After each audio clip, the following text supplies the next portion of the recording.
दिल्ली सरकार में मंत्री राजकुमार आनंद इस्तीफा दे चुके हैं और उनका कहना है कि पार्टी में दलितों की उपेक्षा की जाती थी और ये बात उनको सबसे ज़्यादा चुभी, इसलिए उन्होंने पार्टी से भी इस्तीफा दे दिया है।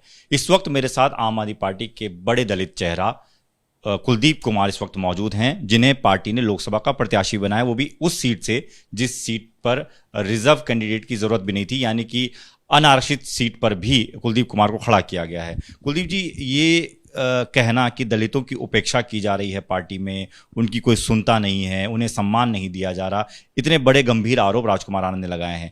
आप खुद पार्टी का दलित चेहरा हैं, शुरुआत से रहे हैं पार्टी में, क्या आपको भी ऐसा महसूस होता है? देखिए, राजकुमार आनंद जी मेरे बड़े भाई हैं और बहुत अच्छे मेरे व्यक्तिगत संबंध भी थे उनसे। साथ साथ पार्टी के अंदर भी उनका एक अच्छा कद था, वर्चस्व था। माननीय मुख्यमंत्री जी ने जब उन्हें मंत्री बनाया तो जाहिर तौर की बात है कि उनको सम्मान के रूप में ही मंत्री पद देने का काम किया था।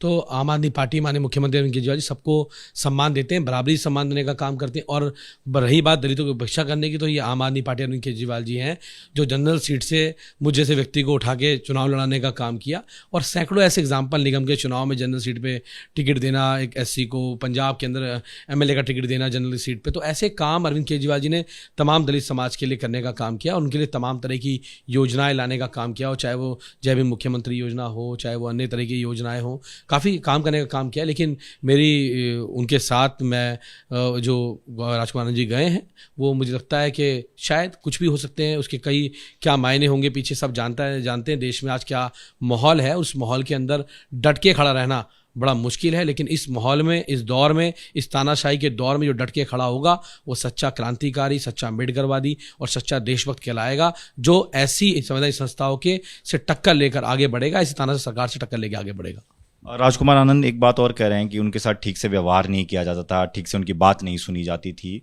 आप लोग के साथ जब वो थे तो कभी उन्होंने ये बात आपके सामने रखी, या आपको लगता है कि ऐसा होता है? नहीं, ऐसा तो देखो, आम आदमी पार्टी तो खैर आप समझ लीजिए वो खुद इस सरकार के मंत्री थे और एक बड़े चेहरे थे पार्टी के।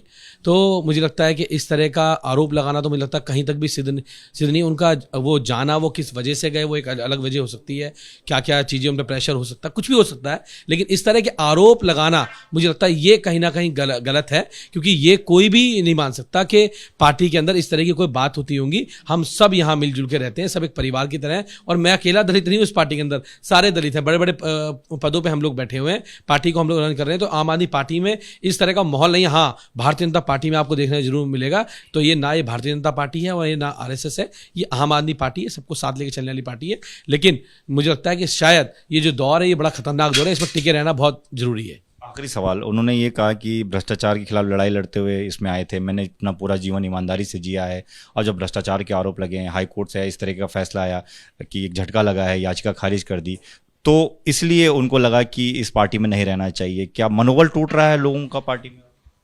नहीं, मनोबल तो नहीं कह सकते आप इसको।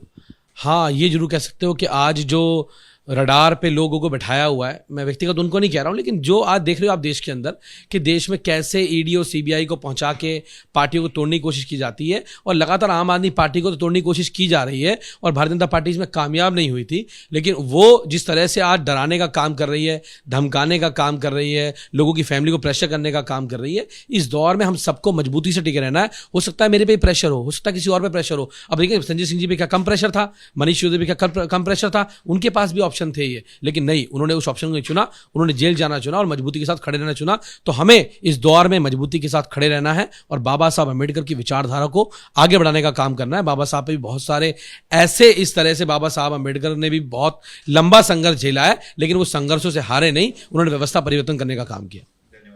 तो कुलदीप कुमार सीधे तौर पर यह कह रहे हैं कि राजकुमार आनंद ने जो आरोप लगाए कि दलितों का सम्मान नहीं होता, उसके बारे में उन्होंने खुद का जिक्र किया कि अगर दलितों का सम्मान नहीं होता तो ऐसी सीट पर, जो कि रिजर्व सीट भी नहीं थी, वहां से उन्हें, कुलदीप कुमार को, प्रत्याशी बनाया है लोकसभा का। और सीधे तौर पर अंबेडकर के पद चिन्हों पर चलने की बात अरविंद केजरीवाल कहते रहे हैं, हर तस्वीर, हर जगह, हर कार्यक्रम में लगाई जाती है, इसीलिए दलितों का सम्मान सबसे ज्यादा आम आदमी पार्टी में होता है। ये कुलदीप कुमार का दावा है।